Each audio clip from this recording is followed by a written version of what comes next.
Voici la princesse Caroline d'Orange-Nassau, née en 1743. Elle était née de Guillaume IV, prince d'Orange et statuaire des Pays-Bas, et d'Anne, princesse royale, fille de Georges II d'Angleterre. En 1747, on déclara qu'elle pouvait hériter du titre de son père, ce qui était certes inhabituel pour une femme, mais c'était parce qu'à l'époque, il n'avait pas d'héritier mâle. Cependant, l'année suivante, en 1748, naquit son frère cadet Guillaume, ce qui la plaça en deuxième position dans l'ordre de succession au trône. Le père de la princesse Caroline mourut en 1751 alors qu'elle était encore enfant, et son frère cadet n'avait que 3 ans. Il devint Guillaume V d'Orange et sa mère devint régente des Pays-Bas. En 1759, sa mère mourut à son tour, ce qui imposa un autre régent. C'est donc leur grand-mère paternelle qui prit la relève. En 1760, Caroline épousa Charles Christian, prince de Nassau-Weilbourg, et ils eurent 15 enfants, dont seulement 7 atteignirent l'âge adulte.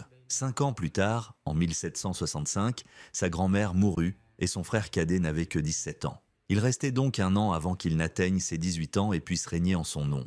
N'étant pas assez âgée, la princesse Caroline fut nommée régente. Ce fut un événement marquant, même si sa régence ne dura qu'1 an. Elle n'eut pas beaucoup de temps pour accomplir de grandes choses, mais rien de grave ne se produisit durant son règne. On sait également qu'elle invita Mozart à se produire en 1765. Après que son frère eut succédé à son titre en 1766 et qu'il commença à se marier et à avoir des enfants, son intervention fut inutile. Elle et son mari s'installèrent alors en Allemagne où ils vécurent heureux. Sur ce portrait, on la voit avec 6 de ses enfants. La princesse Caroline mourut en 1787 à seulement 44 ans, un âge considéré jeune à l'époque comme aujourd'hui. Elle mourut probablement parce que son corps avait été ravagé par 15 grossesses, ce qui est remarquable.